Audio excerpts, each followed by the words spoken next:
बिस्मिल्लाहिर्रहमानिर्रहीम। नाज़रीन अस्सलाम वालेकुम, मैं हूँ इमरान वसीम। नाज़रीन, दो ख़बरें हैं। एक तो जो नैब तरमीम के ख़िलाफ़ साबिक़ वज़ीर आज़म इमरान ख़ान की दरख्वास्त पर आज जो चीफ़ जस्टिस की सरबराही में 3 रुकनी बेंच ने समाअत की है,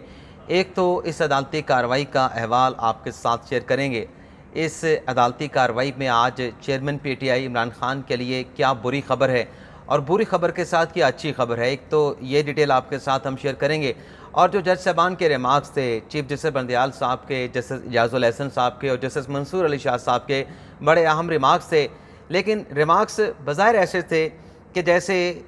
एक दूसरे के जो रिमार्क्स हैं, उन रिमार्क्स के जवाब में जज साहबान रिमार्क्स दे रहे थे। तो ये क्या मामला था? अटार्नी जनरल की कौन सी इस्तदा को एक्सेप्ट किया गया और ख्वाजा हारिस साहब को क्या कहा गया, ख्वाजा हारिस साहब ने क्या इस्तदा की है, ये सारी तफसीलात इस अदालती कार्रवाई की अभी कुछ देर में आपके साथ हम शेयर करेंगे। लेकिन प्रोग्राम का आगाज़ करेंगे जो हमारे वीडियो लॉ की दूसरी अहम खबर है कि परवेज़ इलाही को आज लाहौर हाई कोर्ट ने रिहा करने का हुक्म दे दिया है। आज परवेज़ इलाही साहब को अदालत में पेश किया गया और आज की इस पेशी से पहले जो नैब के हुकाम थे, उनकी जानिब से पुलिस के साथ रब्ता किया गया था और कहा गया था कि बड़े हसास नोयत का मतलब मुलज़म है परवेज़ इलाही, तो फुल प्रूफ सिक्योरिटी के इंतजाम किए जाएँ। तो आज अदालती हुक्म के ऊपर परवेज़ इलाही साहब को पेश किया गया और अदालत ने उन्हें रिहा करने का हुक्म सादिर फरमा दिया। अल्टीमेटली अदालत का जो फैसला वो यही है कि परवेज़ इलाही साहब को नैब की हिरासत से अदालत ने रिहा करने का हुक्म दे दिया। अब इस अदालती कार्रवाई के बाद वहाँ पर जो दिलचस्प सूरत हाल पैदा हुई वो ये थी कि नैब के जो अफसरान थे और जो पुलिस के एहलकार थे, उनमें हाथापाई देखने को मिली, उनकी आपस में तकरार देखने को मिली। पुलिस के एहलकार नैब से कह रहे थे कि आप बेशक नैब ने को अपना परवेज़ इलाही को अदालत ने रिहा करने का हुक्म दे दिया, आप इन्हें दोबारा से गिरफ्तार कर लें, आपने इन्हें जाने नहीं देना, आपने इसको रिहा नहीं होने देना, आपने गिरफ्तार करना है। लेकिन नैब के अफसरान ने कहा कि हम गिरफ्तार नहीं करेंगे, सपोर्ट बेशक आपकी है, लेकिन नैब गिरफ्तार नहीं कर, नैब मजीद जो इस मामले के ऊपर जो है वो किसी किस्म की ज़िल्लत या बेइज्जती को बर्दाश्त नहीं करेगा, क्योंकि बहुत ज़्यादा हमारी इंसल्ट हुई है जो TV के ऊपर रिपोर्ट किया गया है। तो अब तक जब हम ये वीलॉग रिकॉर्ड कर रहे हैं, यही कहा गया है कि परवेज़ इलाही साहब को, जो लाहौर हाई कोर्ट से खबर है कि परवेज़ इलाही साहब को रिहा करने का हुक्म दे दिया है, लेकिन पुलिस और नैब ये फैसला नहीं कर पा रहे, उनकी आपस में तकरार चल रही है, उनकी आपस में जो है वो हाथापाई चल रही है कि परवेज़ इलाही को गिरफ्तार करना है, किसने गिरफ्तार करना है और किस केस में गिरफ्तार करना है। फर्दर जो भी डेवलपमेंट होगी इस हवाले से अगले वीडियो लॉग में आपके साथ डिटेल शेयर करेंगे। अब आ जाते हैं जो सुप्रीम कोर्ट में नैब तरमीम से मुतल्लिक इमरान खान की दरख्वास्त के ऊपर समाअत का जो है वो आगाज़ हुआ है। आज जब 9:30 बजे अदालती कार्रवाई का आगाज़ हुआ, तो क्योंकि आज मखदूम अली खान साहब वफाकी हुकूमत के वकील थे, उन्होंने अपने दलाइल को कल मुकम्मल कर लिया था, लेकिन आज जैसे बेंच आके बैठा तो चीफ जस्टिस ने इमरान खान साहब के वकील ख्वाजा हारिस साहब से दरख्वास्त की कि ख्वाजा हारिस साहब, अगर आप इजाज़त दें तो हम मखदूम अली खान से एक जो म्यूचुअल लीगल असिस्टेंट हैं, जो नैब के केसेस में बैरूनी जो जुरिस्डिक्शन होती है वहाँ से जो डॉक्यूमेंट्स मंगवाए जाते हैं, उनकी हैसियत से मुतल्लिक जो कि नैब तरामीम में ख़त्म कर दी गई है, उससे मखदूम अली खान से कुछ सवालात का जवाब जानना चाहते हैं। तो ख्वाजा हारिस साहब अपनी सीट पे बैठ गए और मखदूम अली खान रोस्टम पे आए, तो चीफ जस्टिस ने उनसे ये सवाल पूछा कि नैब तरामीम में जो MLA है, म्यूचुअल लीगल असिस्टेंट, अब म्यूचुअल लीगल असिस्टेंट नाज़रीन क्या है? ये वही है जो नवाज शरीफ के बारे में वॉल्यूम 10 का जिक्र किया जाता है कि वॉल्यूम 10 में बहुत ज़्यादा कोई करप्शन के केसेस हैं। म्यूचुअल लीगल असिस्टेंट दरअसल वो खतूत होते हैं जो नैब की तरफ से वजारत ख़ारजा, पाकिस्तान का वजारत ख़ारजा जो है, दीगर ममालिक को लिखे जाते हैं, उनसे पूछा जाता है कि ये हमारे पास शख्स है, हमारा एक शहरी है, हमारा जो पब्लिक ऑफिस होल्डर है, साबिक रुकने पार्लिमान है, वज़ीर है या वज़ीर आज़म है, उनके ऊपर ये केसेस हैं, तो वहाँ पे आपके पास इनकी जायदादों के हवाले से क्या डिटेल्स हैं, हमारे पास कुछ इन्फॉर्मेशन हैं, आपके साथ शेयर करते हैं, आप डिटेल इन्फॉर्मेशन दें। तो वो जो खतूत लिखे जाते हैं उन्हें MLA कहा जाता है। तो इस पर बंदयाल साहब ने कहा कि ये जो नई तरमीम की गई हैं, इसकी कानूनी हैसियत को नैब तरमीम में ख़त्म कर दिया गया। अब नैब को खुद तो ये तमाम डिटेल लेने के लिए सर्विसेज जो है वो हासिल करना पड़ेंगी, जो कि नैब को महंगी पड़ेंगी। चीफ साहब ने कहा कि कानून में अब MLA के अलावा शवाहिद काबिल, यानी MLA के जो शवाहिद अब आएंगे वो काबिल कबूल ना होंगे। मखदूम अली खान साहब ने कहा कि FBR को भी बैरून मुल्क से एहसासों की तफसीलात मालूम हो जाती हैं। बंदयाल साहब ने इसका ये जवाब दिया कि जो FBR को मालूमात मिलती हैं वो सबूत के तौर पे तो इस्तेमाल नहीं हो सकती, क्योंकि वो तो लीगल होती हैं, आप डिक्लेयर कर रहे होते हैं, तो वो सबूत के तौर पे कैसे इस्तेमाल हो सकती हैं। मखदूम अली खान साहब ने कहा कि मुल्ज़म से मालूम होने वाला जो मवाद होता है या मुल्ज़म से मुतल्लिक जो बाहर से शवाहिद आते हैं या मुल्ज़म बैरून मुल्क से मतलब जो शवाहिद आते हैं, उन तमाम चीज़ों को साबित करना नैब की जिम्मेदारी होती है। और फिर उन्होंने जिक्र किया जो आसिफ अली जरदारी के स्विस केसेस थे कि स्विस अदालतों में जरदारी के शवाहिद जो है वो स्विस अदालतों ने एक्सेप्ट नहीं किए थे, तो जिस पर इजाज़ुल एहसन साहब ने कहा कि स्विस अदालतों में जो जरदारी के जो केसेस थे वो ज़ायदल मियाद होने पर खर्च किए जो है वो ख़त्म किए गए, वो शवाहिद के अदम दस्तयाबी के ऊपर जो है वो ख़त्म नहीं किए गए थे। मखदूम अली खान साहब ने कहा कि जो ऑडिटर अपना अटॉर्नी जनरल था उसने स्विस हुकाम से ज़रदारी के केसेस के हवाले से किस कानून के तहत रब्ता किया था ये कोई नहीं जानता। कानून जो है वो मुलज़म को तहफ़्फ़ुज़ फराहम करता है और कानून में शिकायत कुनंदा को तहफ़्फ़ुज़ फराहम करने का किसी जगह पर कोई जिक्र नहीं है। बंदयाल साहब ने कहा कि फ़ौजदारी, यहाँ पे फ़ौज हमारा जो फ़ौजदारी निज़ाम है उसका जिक्र किया बंदयाल साहब ने कि फ़ौजदारी निज़ाम में जो सज़ा का तनासब है, यानी ये जो नैब के केसेस हैं, कत्ल के केसेस होते हैं, मार धाड़ के केसेस होते हैं, ये फ़ौजदारी केसेस होते हैं।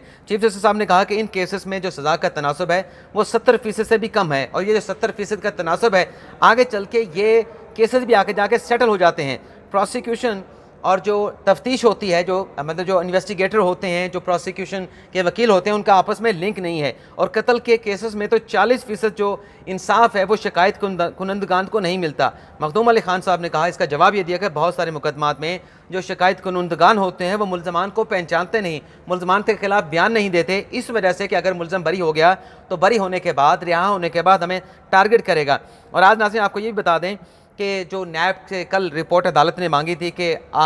30 अगस्त तक नैब की नई तरमीम से किस किस ने फ़ायदा उठाया, तो आज नैब ने नई अपडेटेड रिपोर्ट जो है वो सुप्रीम कोर्ट ऑफ पाकिस्तान में जमा करवाई, जिसमें कहा गया कि 30 अगस्त तक रमा साल में जरदारी, साबिक वज़ीर-ए-आज़म शाहिद काका नवासी, खुर्शीद अनवर जमाली, मंजूर कादर काका, ख्वाजा अनवर मजीद जो है उनके केसेस न्याय अदालतों से दीगर अदालतों में मुंतकिल कर दिए गए। 22 केसेस वापस हुए और 25 जो केसेस हैं वो दीगर फोरम पर जो है मुंतकिल कर दिए गए। यानी नैब तरमीम से केसेस ख़त्म नहीं हुए, नैब का फोरम ख़त्म हुआ है, लेकिन वो दीगर फोरम जो हैं, जैसे FBR का फोरम होता है, FIA का फोरम होता है, उनकी अपनी अदालतें होती हैं, स्पेशल अदालतें होती हैं, SCCP होता है, स्टेट बैंक के नीचे फोरम्स बने हुए हैं, वहाँ पर वो केसेस जो है वो भिजवा दिए जाते हैं। अब जब मखदूम अली खान बैठ गए ये तमाम सवालों का जवाब देने के बाद, तो फिर जो ख्वाजा हारिस साहब हैं उन्होंने MLA से मुतल्लिक अपना जवाब दिया कि, और चीफ साहब ने उनसे भी पूछा कि क्या जो MLA बाहर से आता है इसकी कोई मजाज अदालती तस्दीक भी करती है। तो इस पर ख्वाजा हारिस साहब ने कहा कि जो दफ्तर खारजा होता है हमारे बाहर के मुल्क में, वो जो डॉक्यूमेंट्स हासिल किए जाते हैं उनकी वो तस्दीक करके पाकिस्तान में जो है उन डॉक्यूमेंट्स को यहाँ पे भेजा जाता है। इसके बाद एडिशनल अटॉर्नी जनरल जब ये बात कर रहे थे तो चीफ साहब ने ख्वाजा हारिस साहब से कहा कि आज 12:30 बजे तक वक्त है, आप अपने दलाइल को मुकम्मल कर लें, हम इस केस को हमने कंक्लूड करना है। तो additional attorney general Amir Awan साहब रोस्टम पे आए, उन्होंने कहा कि इस केस में अटॉर्नी जनरल भी दलाइल देना चाहते हैं, आधे घंटे का उनको भी वक्त दिया जाए। तो जैसे इजाज़ुल हसन साहब ने कहा कि उनको कहें कि आप तहरीरी तौर पर गुजारिश जमा करवा दें, लेकिन पहले तो मतलब तहरीरी तौर पे कहा, फिर चीफ साहब ने कहा कि देखते हैं क्या होता है। फिर बाद में जब अदालती कार्रवाई का अख्ताम हुआ तो ख्वाजा हारिस साहब को कहा कि आप अपने तहरीरी गुजारिश तहरीरी सूरत में जमा करा दें, और ख्वाजा हारिस साहब ने कहा कि मैं जब अपने दलाइल को कंक्लूड कर रहा हूँ, नैब तरामीम बुनियादी हकूक़ से मुतसादम है, उनको कलअदम किया जाए। तो ख्वाजा हारिस साहब को तहरीरी गुजारिश जमा करवाने का भी हुक्म दे दिया है, और साथ में अटॉर्नी जनरल को कहा गया है कि आप मंगल के रोज़ आधा घंटा दलाइल दे सकते हैं। यानी जो एडिशनल अटॉर्नी जनरल आमिर अमान साहब ने दरख्वास्त की, जो इस्तदा की, वो अदालत की जानिब से एक्सेप्ट कर ली गई। इसके बाद ख्वाजा हारिस साहब से चीफ जस्टिस ने पूछा, दौरान समात के प्ली बार्गेन जो किया जाता है, मुलज़म जो नैब के केस में प्ली बार्गेन करता है कि मैं पैसा वापस देने के लिए तैयार हूँ, क्या ये एक तरह का एतराफ़ जुर्म होता है? इस पर ख्वाजा हारिस साहब ने कहा कि बिल्कुल एतराफ़ जुर्म होता है, इस पर मुलज़म को सज़ा होती है और डिस्क्वालिफिकेशन उसकी 10 साल के लिए हो जाती है। बंदयाल साहब ने कहा कि एक तासुर ये भी है, ये कहा जाता है कि प्ली बार्गेन में जो नैब के ज़ेर हिरासत मुलज़मान होते हैं, नैब उनको कंपेल करता है, मजबूर करता है कि आप प्ली बार्गेन करें। ज़ेर हिरासत जो नैब के मुल्ज़मान होते हैं उनकी प्ली बार्गेन की क्या कानूनी हैसियत होगी? बल्कि सिंध के केस का चीफ जस्टिस साहब ने हवाला दिया कि एक मुल्ज़म ने जब प्ली बार्गेन की हामी भरी रजामंदी का इज़हार किया तो उसके बाद ये हुआ कि नैब ने जो प्ली बार्गेन की रकम थी उसको रीअसेस करके उस अमाउंट को बढ़ा दिया। तो ख्वाजा हारिस साहब ने कहा कि कुछ ऐसे केसेस हो सकते हैं जहाँ नैब की हिरासत में इस तरह की चीज़ें दबाव बढ़ा के प्ली बार्गेन किया गया हो, लेकिन ये रेशो इतना ज़्यादा नहीं है। और फिर ख्वाजा हारिस साहब से चीफ जस्टिस साहब ने सवाल पूछा कि क्या जो नई नैब तरमीम है उसके बाद आपका ये इल्ज़ाम है कि बहुत सारे केसेस नैब तरमीम से प्ली बार्गेन के निकल गए हैं नई तरमीम के बाद, तो वो कौन कौन से केसेस हैं? तो ख्वाजा हारिस साहब ने कहा, एक तो 50 करोड़ रुपए का ये जो एक थ्रेश होल्ड मुकर्रर कर दिया गया है, एक तफरीक लगा दी गई, एक लकीर लगा दी गई है, उसके नीचे जितने भी आज तक प्ली बार्गेन्स हुई हैं उसमें जो मुल्ज़मान पैसे दे चुके हैं अब वो नैब के फोरम से निकल चुके हैं, उन्होंने इंस्टॉलमेंट देनी थी। तो इस पर ख्वाजा अपना मंसूर शाह साहब ने कहा कि अगर 50 करोड़ से नीचे वाले अब प्ली बार्गेन की किस्तें नहीं देंगे तो वो केस उनके दूसरे फोरम पे चले जाएंगे। और फिर ख्वाजा हारिस साहब ने कहा कि जो आमदन से ज़्यादा सासाजात के केसेस थे वो भी चूँकि ख़त्म कर दिए गए हैं नैब तरमीम में, तो उसमें जो प्ली बार्गेन हुआ है उस पर भी क्वेश्चन मार्क आ गया है। तो ख्वाजा हारिस साहब ने कहा कि ये पैसे, इजाज़ुल हसन साहब ने सवाल पूछा कि ये जो पैसे रिकवर हो चुके हैं 49-50 करोड़ से नीचे, क्या ये वसूल किए गए रकम वापस करना पड़ेगी? तो इस पर ख्वाजा आरिफ साहब ने कहा कि बिल्कुल ये रकम जो है वो वापस करना पड़ेगी। बंदियाल साहब ने कहा कि क्या कंप्लेंट के कोई बुनियादी हकूक़ नहीं होते? आर्टिकल 10A के तहत मुलज़म के बुनियादी हकूक़ तो होते हैं। और फिर उन्होंने ये भी कहा कि बल्कि मंसूर अली शाह साहब ने सवाल पूछा कि जो फौजदारी कानून है उसमें जो मुलज़म होता है वो तो अदालत का फेवरेट चाइल्ड होता है, हमारे सामने तो मामला तब आएगा जब मामला ये केस जो है बुनियादी हकूक़ से मुतसादम होगा। और इसके बाद ख्वाजा हारिस साहब ने कहा कि देखें ये जो तरमीम है ये इस नोयत से की गई हैं कि मुलज़म का प्रोसिक्यूट करना मुश्किल हो जाएगा। बंदियाल साहब ने कहा कि ख्वाजा हारिस साहब क्या आप ये कह रहे हैं कि नई तरमीम के बाद जो रियासत का काम होता है कि जो मुलज़म होता है उसको प्रोसिक्यूट करना है और मुलज़म होता है कि वो चाहता है कि उस केस से बच जाए, तो आप ये कह रहे हैं कि नई नैब तरमीम के बाद जो रियासत है वो मुलज़म के मफाद का दिफा कर रही है, उसको प्रोटेक्ट कर रही है। और फिर यहाँ पे जैसे इजाज़ुल हसन साहब ने कहा कि क्या आप ये कह रहे हैं कि नैब तरमीम से जो नैब का इदारा है जो कि रेगुलेटरी बॉडी है एहतसाब के हवाले से उस पर कैप्चर कर लिया गया है, कंट्रोल कर लिया गया है? क्या ऐसा हो सकता है कि जो सब्जेक्ट है नैब का, अब ये सब्जेक्ट का मतलब यहाँ पे मुलज़म है, यानी नैब का जो मुलज़म है वो कानून साजी करेगा, वो कानून बनाएगा और वो नैब को बताएगा कि उसके जो केसेस हैं जो नैब में पड़े हैं वो किस तरीके से रेगुलेट होंगे, उस पर किस तरह से अदालती कार्रवाई को जो है वो आगे बढ़ाया जाएगा। जब मंसूर अली शाह साहब ने अपने ये रिमार्क्स दिए जैसे इजाज़ुल हसन साहब ने, तो इस पर मंसूर अली शाह साहब ने कहा कि देखें पार्लिमानी निज़ाम हमारे आइन का बुनियादी जुज़ है। कहा जा रहा है कि पार्लियामेंट में किसी ने अपने और अपने अहल खाना को फ़ायदा पहुँचाने के लिए कानून साजी की है। मुझे यूँ महसूस हो रहा है कि ज़ोर लगा लगा के जो गलती है नैब तरमीम में वो ढूंढी जा रही है, उसको तलाश किया जा रहा है। पार्लियामेंट, मंसूर अली शाह साहब ने कहा कि पार्लियामेंट और अदलिया को अपने अपने तरीके से चलने दें। आम इंतखाबात सर पे हैं, मेरे जहन में एक हल चल रहा है सारे मसले का। मंसूर अली शाह साहब ने कहा कि नई तरमीम जो है वो नई पार्लियामेंट आए इलेक्शन के बाद, वहाँ के इन नैब तरमीम को ख़त्म कर दे, वरना तो ऐसे तो सारा निज़ाम है पूरा का पूरा निज़ाम ख़त्म हो जाएगा। फिर बंदियाल साहब ने कहा कि नैब जो है वो कारोबारी शख्सियात के ख़िलाफ़ भी इस्तेमाल किया गया नैब को। मेरे पास कुछ ऐसे लोगों के कारोबारी अफराद के नाम मौजूद हैं जिन्हें नैब की तरफ से हरासा किया गया, नैब उनके खिलाफ इस्तेमाल हुआ। ऐसे नहीं होता कि अगर आप किसी कारोबारी शख्स के अकाउंटेंट को बिठा के अपने साथ एक 10 रुपए की आप चोरी पकड़ लें या गलती पकड़ लें, उसके ऊपर उसके खिलाफ जो है वो केस बना दें। और ये ज़रूर कहा कि बंदियाल साहब ने कि करप्शन जो होती है वो माशरे और आवाम के लिए नुकसानदेह होती है। ख्वाजा आरिफ साहब ने कहा कि जो कुछ भी हो जाए, जो करप्शन के केसेस हैं उसमें मुतासर अफरीक जो है वो अवाम होते हैं, क्योंकि अवाम का पैसा उसमें इन्वॉल्व होता है, अवाम का पैसा ज़ाया होता है। तो शिकायत कुनुंदा के जो बुनियादी हकूक़ हैं, कंप्लेंट के भी बुनियादी हकूक़ हो सकते हैं, अगर मुलज़म के हैं तो कंप्लेंट के भी हो सकते हैं। इजाज़ुल हसन साहब ने कहा क्या अपने फ़ायदे के लिए जो कानून साजी की जाए उसको कलअदम कर सकते हैं? इस पर मंसूर शाह साहब ने कहा कि इस पर अदालत क्या कर सकती है? ख्वाजा आरिफ साहब ने कहा कि आर्टिकल 9 के तहत जो है वो ऐसी कानून साजी कलअदम करार पा सकती है। और फिर ख्वाजा आरिफ साहब ने अनवर मजीद का हवाला दिया कि उसने अपने काले धन को एमनेस्टी स्कीम में जो है वो सफ़ेद किया। एमनेस्टी स्कीम का इतलाक़ तो करप्शन के पैसे पे होता नहीं है। मंसूर शाह साहब ने कहा कि कुछ चीज़ों को फितरत पे छोड़ देना चाहिए, और कुछ चीज़ें जब फितरत पे छोड़ेंगे तो वक्त खुद उनको अगर गैर कानूनी होगी, गलत होगी, तो उन चीज़ों को सामने ले आएगा। मंसूर शाह साहब ने कहा कि सबसे बड़ी खिलाफ वर्जी तो ये है कि एक शख्स पार्लियामेंट को छोड़ के चला गया, कैसे वो अपने हल्के की नुमाइंदगी छोड़ के जा सकता था? यानी आज भी इमरान खान साहब के पार्लियामेंट के छोड़ के जाने का, पार्लियामेंट में ना बैठने का जो खान साहब का सियासी फैसला था उसका जिक्र हुआ। ख्वाजा हारिस साहब ने कहा कि वो मेरे क्लाइंट का, मेरे मौक्कल का सियासी फैसला था। बंदियाल साहब ने कहा इस बात के ऊपर कि सदारती माफ़ी की तरह नैब में भी माफ़ियाँ दी जा रही हैं, बदनीयत लोगों को के हाथ में अथॉरिटी दी जाती है, कई लोगों के पास मंशियात और दीगर ज़राए की दीगर गैर कानूनी ज़राए से आया हुआ पैसा होता है, रकम होती है, उसको तहफ़्फ़ुज़ दे के बहुत सारे लोगों को बचा लिया जाता है। रियासत ने ज़रूरी बनाना होता है कि मुजरमान आज़ादाना मुआशरे में ना घूमें, और जब माशी मौक़े के ऊपर कैप्चर होता है, माशी मौक़े नहीं मिलते तो लोग मुल्क छोड़ कर जो है वो चले जाते हैं। बंदियाल साहब ने कहा कि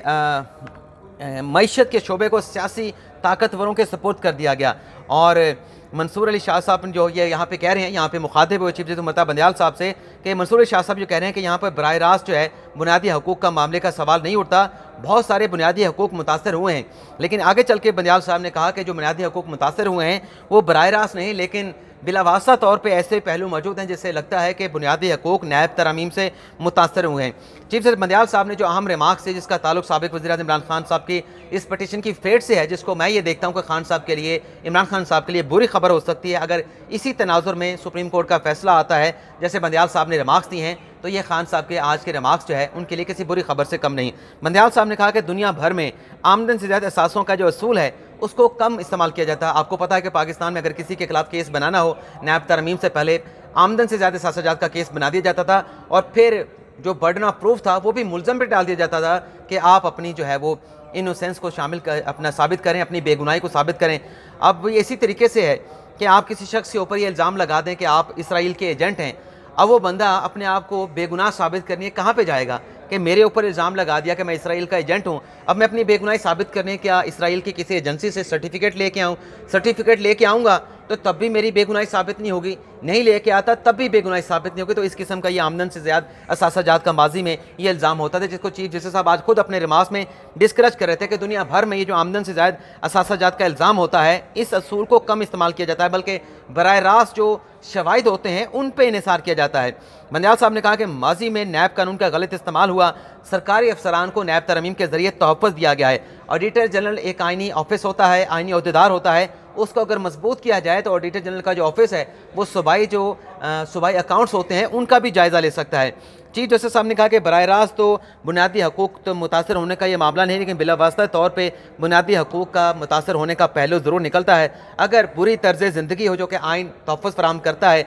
एक अच्छी ज़िंदगी गुजारने का गारंटी देता है इस बात की, लेकिन अच्छे बुरी तर्ज़ ज़िंदगी हो और मुजरमाना माशरा हो तो लोग जो है वो फिर मुल्क छोड़ के चले जाते हैं। इसके बाद ख्वाजा हारिस साहब को कहा चीफ साहब ने कि आप अपने दलाइल को मुकम्मल कर लें या तहरीरी तौर पे हमें दे दें, और मुकदमे के समाअत को मंगल तक, पीर के बजाय मंगल तक इसलिए मुलतवी किया गया क्योंकि मखदूम अली खान साहब का जो ताल्लुक है वो कराची से है, और कराची के वकील ये समझते हैं कि अगर पीर के रोज़ उनका केस समाअत के लिए सुप्रीम कोर्ट में मुकर्रर हो जाए तो उनका हफ्ता जो अतवार जो छुट्टी का दिन होता है वो ख़त्म हो जाता है, उन्हें अतवार के रोज़ जो है वो इस्लामाबाद पहुँचना होता है केस के सिलसिले में। तो चीफ साहब ने इसका जिक्र भी किया और फ़खरुद्दीन इब्राहिम साहब का भी जिक्र हुआ कि वो भी शिकवा किया करते थे कि सुप्रीम कोर्ट में पीर के रोज़ समाअत के लिए केस का मुकर्रर होना ऐसे है कि आपकी एतवार की छुट्टी ख़त्म। तो चीफ साहब ने कहा फ़खरुद्दीन इब्राहिम जब साहब को अपनी गोल्फ चौंका खेलना होती थी तो एतवार के दिन वो गोल्फ खेलते थे, तो वो गोल्फ नहीं खेल सकते थे पीर के रोज़ सुप्रीम कोर्ट में समाअत की वजह से। तो इसलिए हमें वकला के कराची के वकला के मसाइल का पता है, तो इसलिए हम केस की समाअत को पीर के बजाय मंगल तक मुलतवी करें। तो मंगल को अब अटॉर्नी जनरल साहब दलाइल देंगे और ख्वाजा हारिस साहब को कहा गया आपके अब जो बाकी पॉइंट्स रह गए हैं आप उस पर तहरीरी गुजारिशात दे दें। लेकिन जाते जाते ख्वाजा हारिस साहब ने, इमरान खान साहब के वकील ने कहा कि नैब तरामीम जो हैं वो बुनियादी हकूक़ से मुतसादम हैं और आप इनको कलअदम करार दें। तो ये था नाज़रीन आज की अदालती कार्रवाई का अहवाल। आपसे इजाज़त चाहते हैं। अल्लाह ताला हम सब का हामी नासिर और अपनी ढेर सारी दुआ में याद रखिएगा। अल्लाह।